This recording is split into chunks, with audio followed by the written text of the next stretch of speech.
Bismillahirrahmanirrahim. Assalamualaikum warahmatullahi wabarakatuh. Halo teman-teman semua, apa kabarnya hari ini? Senang sekali saya Afriansah bisa menyapa teman-teman semua para pejuang ASN tahun 2024. Selamat datang di Nurse Education Channel. Buat kalian yang baru bergabung di channel ini, yuk bantu channel ini dengan cara tekan tombol subscribe-nya karena subscribe itu gratis. Dan jangan lupa untuk tekan tombol like, share, dan komen sebanyak-banyaknya agar saya semakin termotivasi untuk membuat konten-konten berikutnya. Oke teman-teman, seperti biasa hari ini kita akan latihan soal lagi untuk persiapan seleksi P3K perawat di tahun 2024, khususnya materi kompetensi teknis ya untuk D3 perawat dan juga profesional. Oke teman-teman, untuk mempersingkat waktu ada baiknya kita langsung saja ke contoh soalnya. Oke teman-teman, kita ke soal yang pertama. Seorang laki-laki berusia 39 tahun mengalami fraktur femur dextra 1/3 proksimal, luka terbuka derajat 3B. Hasil pengkajian didapatkan data tekan darah 90/70, suhu 38,4 derajat Celcius, nadi 120 kali per menit, RR 24 kali per menit. Pasien tampak pucat dan lemah, gelisah, konjungtiva anemis, ekstremitas bawah dingin, HB 8,1 gram persen. Apakah masalah keperawatan prioritas yang dialami pasien tersebut? A. Kerusakan integritas jaringan. B. Kerusakan resiko infeksi. C. Resiko shock. D. Hipertermia. Atau E. Cemas. Oke teman-teman, di soal yang pertama kita disuruh menentukan masalah keperawatan prioritas. Artinya adalah masalah keperawatan utama yang mengancam nyawa pasien ini, baik itu berhubungan dengan airway, breathing, ataupun sirkulasi. Nah, pada soal dikatakan pasien mengalami fraktur femur dextra 1/3 proksimal, ya, yang dimana terdapat luka terbuka derajat 3B. Nah, seperti kita ketahui bahwa fraktur femur adalah terputusnya kontinuitas jaringan yang terletak pada batang femur yang bisa terjadi akibat trauma langsung ya, baik berupa kecelakaan lalu lintas ataupun jatuh dari ketinggian. Nah, fraktur femur dextra atau fraktur femur adalah patah tulang yang dapat menimbulkan perdarahan yang cukup banyak di area femur dikarenakan terdapat pembuluh darah yang sangat besar pada area ini, sehingga dapat mengakibatkan pasien atau korban atau penderita dapat jatuh dalam proses shock ya, apalagi didukung dengan data yang menunjukkan bahwa pasien ini mengarah kepada shock. Apa datanya? Yaitu yang pertama tadi, adanya luka terbuka sudah pada derajat 3B. Nah, kita ketahui bahwa luka dari derajat 3B ini sudah begitu dalam, ya. Nah, didukung dengan tekanan darah sudah mulai menurun, yaitu 90/70, suhu sudah meningkat, yaitu 38,4, nadi sudah mulai cepat, yaitu 120 kali per menit, RR masih dalam batas normal, dan didukung dengan pasien tampak pucat dan lemah, gelisah, dan konjungtiva sudah anemis. Ekstremitas atau akral sudah teraba dingin. Nah, data-data ini kan sudah mengarah kepada terjadinya shock, namun belum proses shock, ya. Sehingga yang kita khawatirkan adalah pasien ini harus segera mendapatkan penanganan shocknya, yaitu berupa rehidrasi cairan atau bila perlu adalah transfusi dengan segera. Sehingga masalah keperawatan prioritas pada kasus ini adalah yang C, yaitu terjadinya resiko shock didukung dengan data-data yang telah saya sebutkan tadi. Ya, baik, kita lanjut ke soal nomor 2.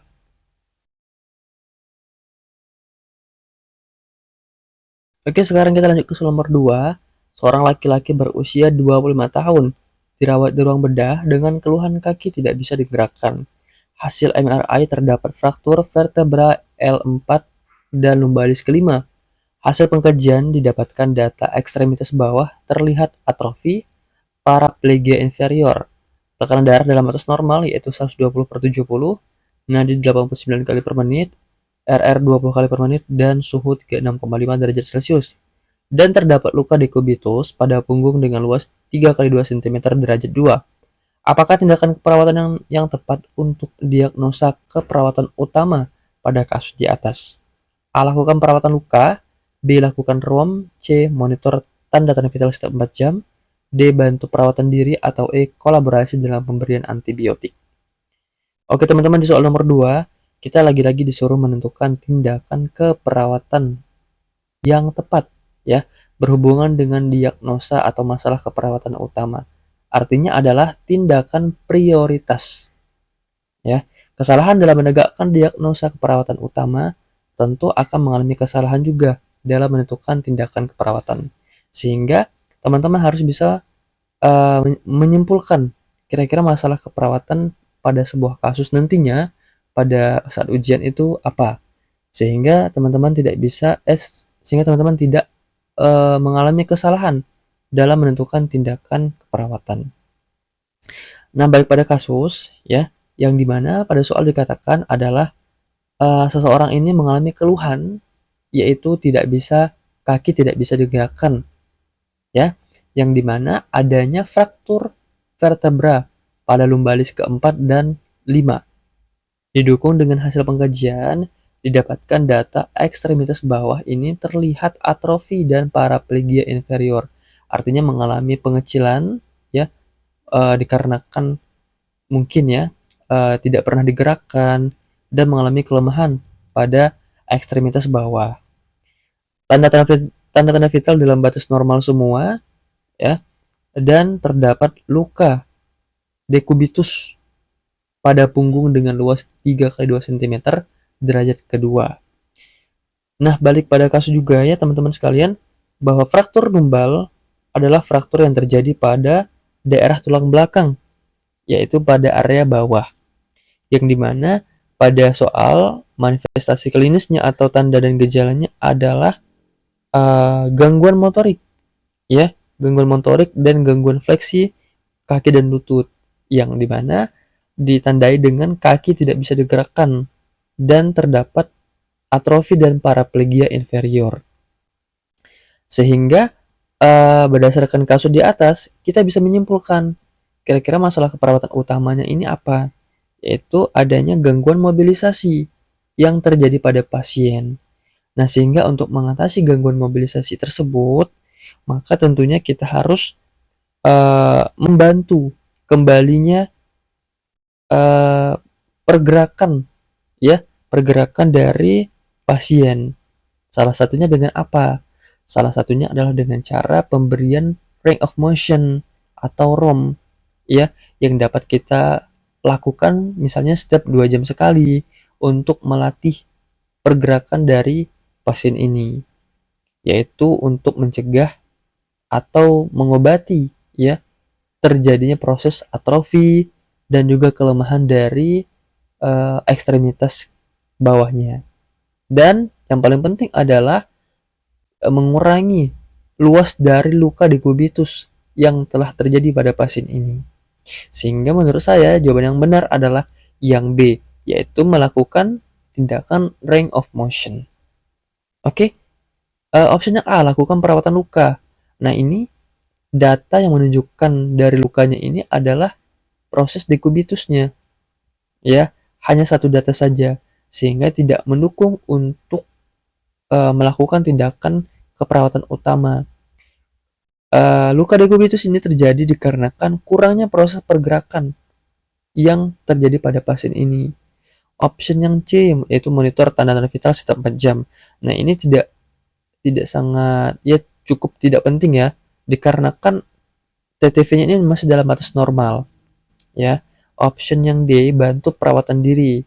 Nah, ini juga kurang tepat karena tidak ada data-data yang menunjukkan bahwa defisit perawatan diri ya.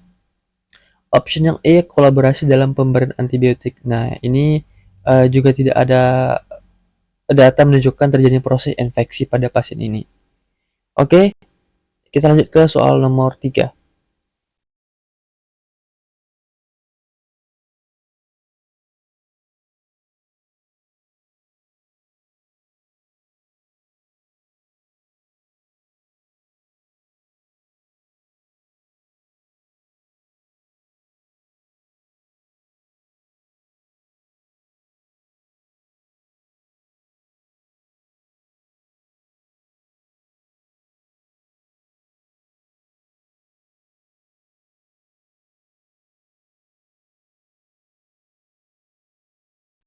Oke teman-teman, kita ke soal nomor 3. Seorang perempuan berusia 23 tahun dirawat di ruang bedah dengan keluhan patah tulang yang tidak sembuh. Hasil pengkajian, pasien mengalami patah tulang tertutup pada daerah lengan kiri sejak 4 bulan yang lalu dan berobat ke dukun tulang tetapi tidak kunjung sembuh dan lama-kelamaan ototnya mengalami pengecilan. Saat dikaji kekuatan otot, pasien dapat mengangkat lengannya tetapi tidak dapat menahan tahanan. Berapakah nilai kekuatan otot pada pasien tersebut? Oke teman-teman, di soal nomor 3 ini kita disuruh menentukan nilai atau skala kekuatan otot. Ya. Nah, seperti kita ketahui atau yang pernah kita pelajari bahwa skala untuk menentukan kekuatan otot itu ada 6 skor, yaitu yang dimulai dari 0 hingga nomor 5. Ya.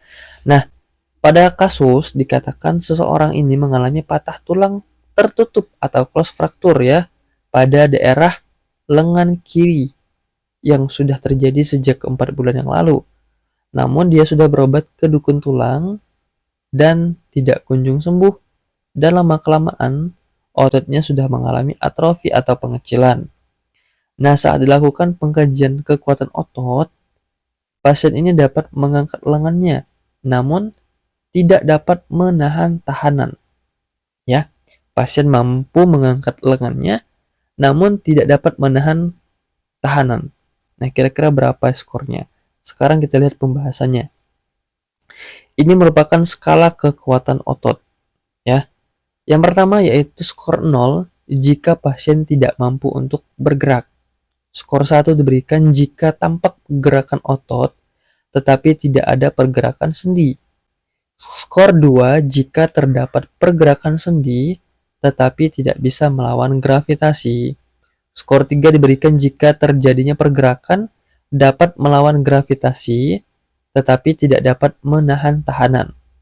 Nah, skor 4 terjadi jika pergerakan dapat menahan tahanan tetapi kurang dari normal. Yang skor yang paling tinggi yaitu skor 5, kekuatan otot normal. Nah, balik pada kasus dikatakan bahwa pasien ini dapat mengangkat lengannya tetapi tidak dapat menahan tahanan. Kira-kira skornya berapa berdasarkan skala ini? Ya, skornya adalah 3. Dikarenakan adanya pergerakan dapat melawan gravitasi tetapi tidak dapat menahan tahanan. Sehingga jawaban benar adalah yang C, yaitu skor 3. Oke, sekarang kita lanjut ke soal nomor 4. Oke, kita ke soal nomor 4.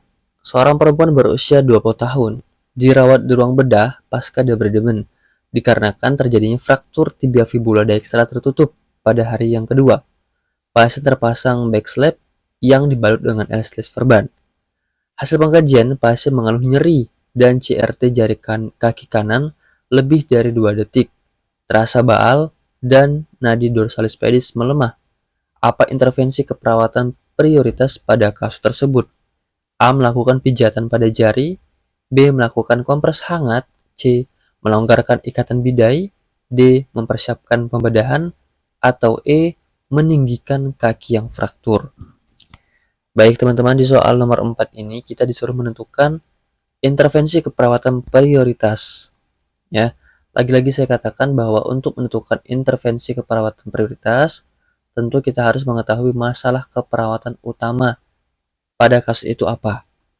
Ya, sekarang kita balik pada kasus yang dimana dikatakan bahwa seseorang ini mengalami fraktur tibia fibula dextra tertutup hari yang kedua dan sudah dilakukan debridement.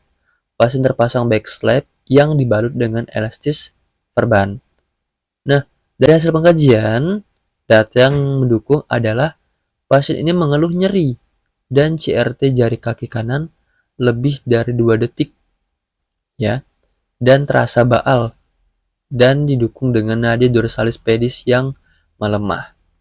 Nah, dari data-data yang telah saya sebutkan tadi, maka masalah keperawatan yang berhubungan dengan kasus ini adalah terjadinya proses apa teman-teman? Proses pembidayaan yang terlalu ketat atau yang terlalu kuat.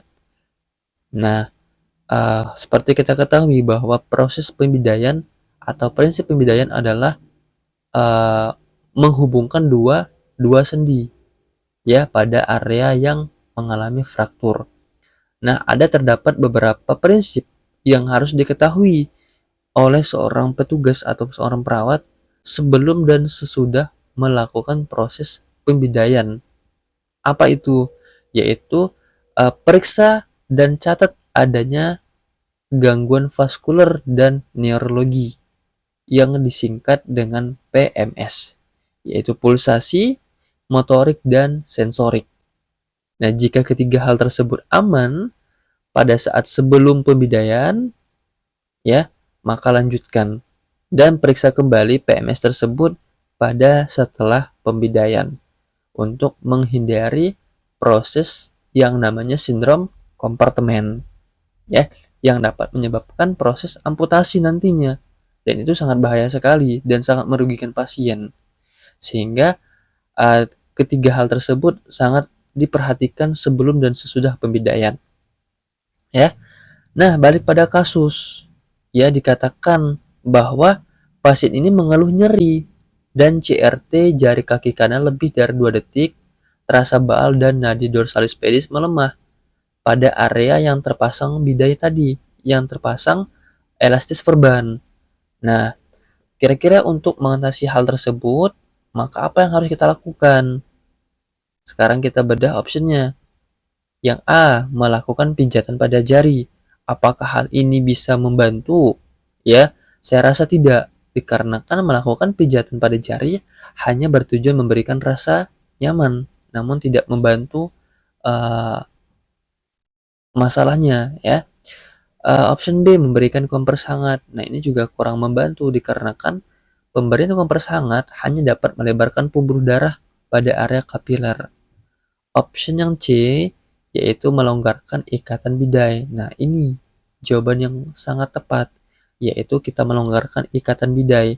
Bisa saja ikatan pada elastis verbannya ini terlalu ketat atau terlalu kuat, sehingga mengganggu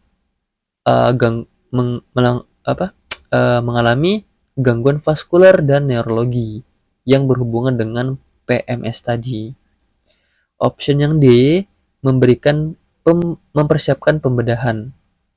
Nah, proses pembedahan adalah proses yang dapat memperbaiki bentuk tulang yang patah tadi, sehingga ini kurang tepat. Option yang E, meninggikan kaki yang fraktur. Nah, meninggikan kaki pada area yang cedera bertujuan untuk mengurangi yang bengkak, ya. Sehingga jawaban yang tepat adalah yang C, yaitu melonggarkan ikatan bidai untuk menghindari adanya gangguan vaskuler dan neurologi. Oke, sekarang kita lanjut ke soal berikutnya. Baik teman-teman, tidak terasa sudah di akhir video. Terima kasih buat kalian yang telah menonton video ini sampai selesai. Semoga adanya video ini bisa membantu teman-teman semua untuk mempersiapkan diri untuk tes P3K dan juga PNS.